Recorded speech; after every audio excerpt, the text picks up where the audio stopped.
Un plaisir de vous retrouver sur Tout TV Africa. Bienvenue à tous dans cette nouvelle édition de Gatingo. Les chefs d'État de la Communauté économique des États de l'Afrique de l'Ouest, CEDEAO, sont accusés de contribuer à l'affaiblissement de l'État de droit au sein de l'institution sous-régionale. Ces reproches formulés par Maître Femi Falana, avocat nigérien spécialisé en droits de l'homme, dénoncent également le non-respect systématique des décisions de la Cour de justice de la CEDEAO par les dirigeants. Selon l'avocat, 154 jugements n'avaient toujours pas été exécutés par les États membres en décembre 2024. Le Nigeria arrive en tête avec 44 décisions ignorées, suivies du Togo 27, de la Guinée 15, du Mali 10, de la Sierra Leone 9 et de plusieurs autres pays. Les ordonnances judiciaires sont bafouées, tout comme les normes démocratiques et l'état de droit. La région reste le théâtre de changements de gouvernement anticonstitutionnels. Sans justification juridique ou politique, les dirigeants traitent avec mépris les décisions de la Cour de justice de la CEDEAO, a-t-il déploré. Maître Femi Falana a également rappelé que le respect des arrêts de la Cour n'est pas facultatif, mais une obligation tant légale que morale. Le Bénin a une nouvelle fois fermement démenti les allégations des autorités nigériennes selon lesquelles ce pays servirait de base à des groupes terroristes, argument invoqué pour justifier le maintien de la fermeture de la frontière par la partie nigérienne. Dans une réponse officielle, le gouvernement béninois a qualifié ces accusations de graves et infondées, réaffirmant son engagement total dans la lutte contre le terrorisme. Ces allégations sont graves et parfaitement infondées. Le Bénin mène une lutte sans relâche contre le terrorisme sur son territoire comme à ses frontières au prix de sacrifices considérables.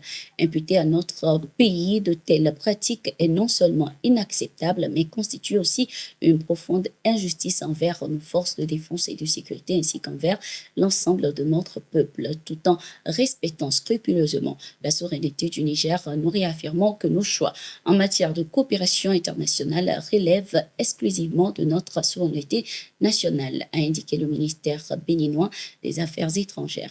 Cette réaction intervient dans un contexte de tensions récurrentes entre les deux pays. Ce n'est pas en effet la première fois que le Niger accuse le Bénin d'actes de déstabilisation à accusations systématiquement rejetées par Cotonou comme étant dénuées de tout fondement. La situation reflète ainsi les difficultés persistantes dans les relations bilatérales marquées notamment par la fermeture prolongée des frontières et des divergences sur les questions sécuritaires régionales. Au Mali, les forces armées maliennes ont déjoué une double attaque terroriste ce 2 juin 2025 dans la région de Tombouctou. Selon un communiqué de l'état-major général des armées, des assaillants ont simultanément tenté de prendre d'assaut le camp militaire fortier Sidi Bekaï et l'aéroport de la ville. Grâce à leur réactivité et à leur professionnalisme, les forces de défense maliennes ont réussi à neutraliser 14 terroristes et en ont capturé 31 autres. L'opération a également permis d'importantes saisies comprenant un arsenal d'armes, plusieurs véhicules et divers équipements militaires. Dans son communiqué, l'état-major a tenu à saluer la bravoure et la détermination des soldats maliens engagés dans la lutte contre le terrorisme. Cette intervention rapide et efficace démontre une fois encore la capacité des forces armées à protéger le territoire national contre les menaces asymétriques. La diplomatie togolaise a offert un cadre propice à une réflexion ambitieuse il y a quelques jours. Repenser la place de l'Afrique dans un ordre mondial secoué par les convulsions géopolitiques.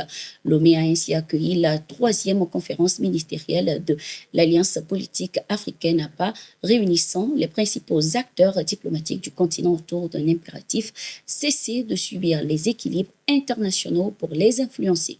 Le monde évolue, l'Afrique doit évoluer avec lui, a martelé Robert Doucet, ministre togolais des Affaires étrangères, rejetant toute posture passive. Son plaidoyer pour une diplomatie offensive a trouvé écho chez ses homologues maliens et burkinabés, particulièrement virulents contre les asymétries du multilatéralisme actuel. Deux axes ont dominé les débats: la souveraineté sécuritaire avec des propositions concrètes pour une industrie militaire panafricaine, l'articulation d'une stratégie commune face au phénomène BRICS. Cette rencontre, ponctuée par une audience présidentielle, se veut l'amorce d'une nouvelle ère, celle où le continent parlera d'une voix unie et exigeante sur la scène mondiale. La future déclaration de Lomé en constituera le premier manifeste.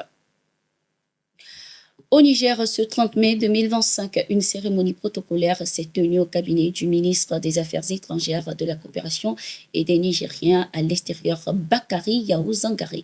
Elle a marqué la réception officielle des copies figurées de la lettre de créance de Mamadou Sarr, nouvel ambassadeur extraordinaire et plénipotentiaire de la République du Sénégal auprès de l'État nigérien.